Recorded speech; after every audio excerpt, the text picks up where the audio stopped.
Chair now recognizes Ms. Ocasio-Cortez from New York for 5 minutes. Thank you. Thank you for this hearing, Mr. Chair. I think it's incredibly important that we tackle these issues substantively.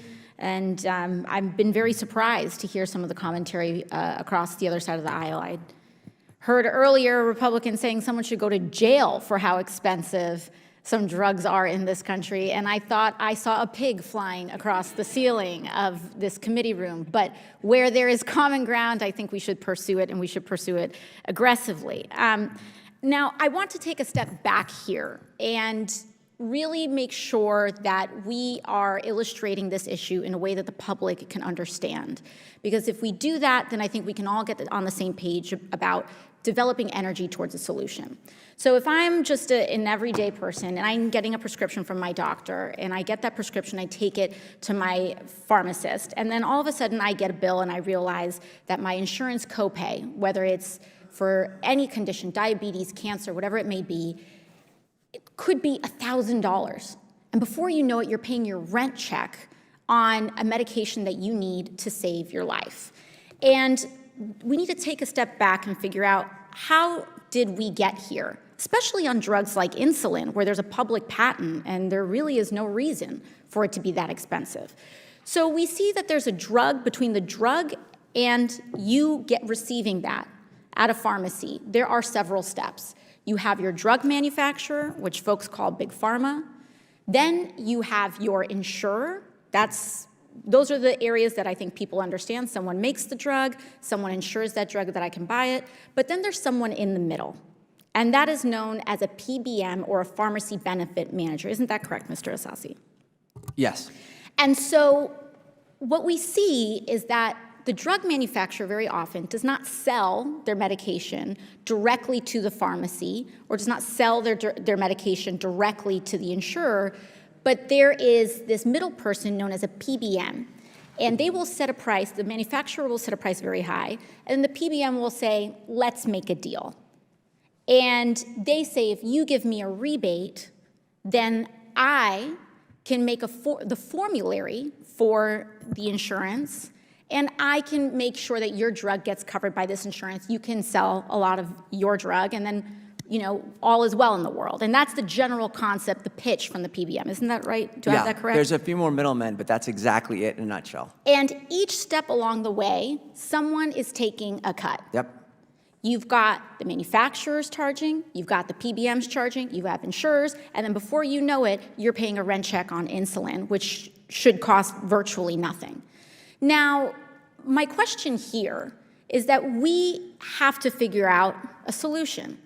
We have a vicious cycle with the PBMs because they say, if you give me a rebate, I'll pass it on to the insurers. So the drug manufacturer says, great, I'll make my price even higher. So I'll say that my list price for a drug is $5,000, so then I can charge you $1,000 or even more, and I'll make you seem like you're getting a deal so that you'll put me on a higher level in the formulary. And all about this process is focused on who's making how much money, instead of what people are getting the treatment that they need.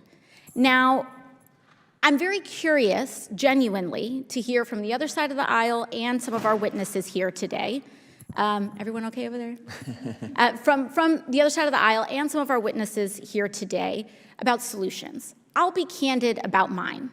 I believe that the profit-seeking motive in the pharmaceutical industry is out of control, and I think that it is what is hurting people.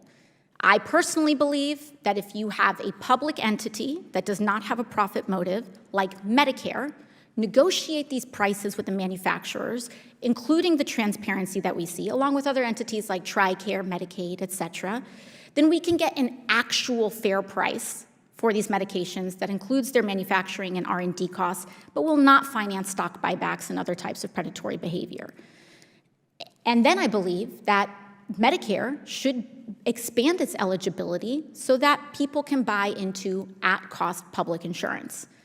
Now, I understand that not everyone in this room agrees with that assessment. I am very curious to hear about any other proposals, because I think at the core, what we're talking about is an extreme, out-of-control profit motive that has virtually no guardrails, and that Congress doesn't impose guardrails on for a whole bunch of other dark money reasons.